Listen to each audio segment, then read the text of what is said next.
Are you interested in the Ben Shapiro thing at all that happened? Very interested in that, yeah. Yeah, if you don't know the story, Ben Shapiro, they have this, I can't think of the name of it, Politico. It's like their morning newsletter. Mm-hmm. And they had an editor for a very long time who left, and now they've been doing guest editors to come in and do this. So they've invited Ben Shapiro on, one of the biggest names on the conservative side, to come in and do a very sensible, well-reasoned breakdown of the day's events. Ben usually shoots from the hip. He doesn't really think things through. It's not like I think he had his doctorate at 17. Right. So he's kind of a dummy. But anyway, what did he write? So he wrote basically we can't be just canceling random people. We need to be able to talk to each other. And we need to be able to hear other opinions. And right now what the media seems to be doing is just tossing out every conservative voice, whether they make sense or not. Shockingly, the people at Politico were very horrified that they would bring Ben Shapiro over to talk about these things. It's not like when they ran the article that they had to get 200 of the employees on a conference call right away. Mm-hmm. So they didn't go with pitchforks, torches, and try to hang Ben. This is basically what happened. 250 people on a Zoom call so they could all whine about basically they weren't forced to read it, but it was a conservative voice being represented fairly and intelligently on their platform. And that was so horrific. They acted as if, they put the leader of the KKK writing an opinion piece for them. Are you sure Ben's not the leader of the Klan or the Nazi Party? 100% positive that he is really? Not. Yes. Ben Shapiro, he just sounds like a Nazi. Again, this is a guy who was the number one target of the alt-right.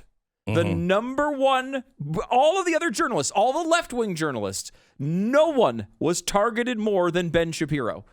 On the entire internet of all media members, Ben Shapiro, number one target, and they act like he's a member of their group.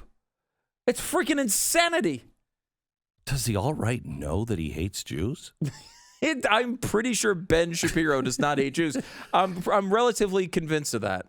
I don't know. I think There's he a does. lot of evidence. I don't know what he does on Saturday. I call him every Saturday, and he never answers his phone. You're going to be shocked to hear the answer to this one. I Ben, why don't you come over Saturday? We'll have, lunch, or we'll go do something. I can't do anything because I go to church on Sunday, but Saturdays, man, that's what they're made for. He's never answered his phone.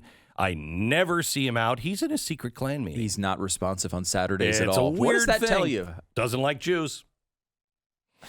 I'm not sure how you're getting there, but this is basically the level of analysis of the Politico employees. It is. I mean, it's It's the analysis. Do you remember when we first started at CNN? Man, was I popular in the break room.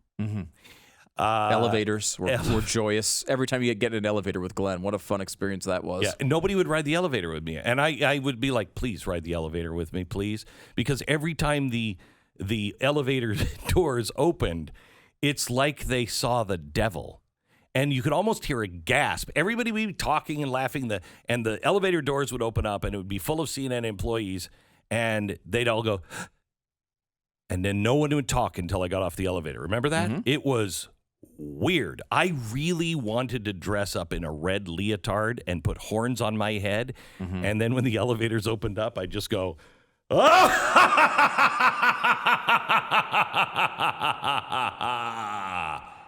and then not get on and let the elevator doors close. Sorry, I'm still processing you in a red leotard. It's not. That's not. Do I have to tell you too? Eyes up here. My eyes are up here. My gosh. But anyway, when we first started working there, we did the climate special, the climate change special. Yes. Do you remember that? Exposed Climate of Fear.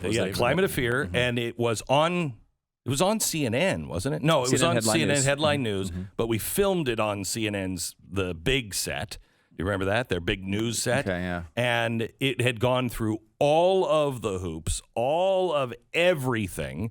I mean, trying to get something on that disagrees with CNN Not easy. No, not easy. No, there's a lot of blocks you have to go through. And so you have to have everything vetted. Everything has to have second sources. I mean, it's got to be buttoned up.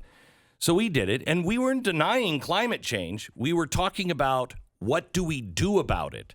Spending trillions of dollars on, hey, let's put solar panels over a third of the country. We'll have to mow down all of the houses. That's not going to happen. It's not going to happen. The free market is the best way, and encourage the free market to do these things. So we never denied that it was happening. You know, the temperature was, I can read a thermometer, and we never said anything except my usual stance.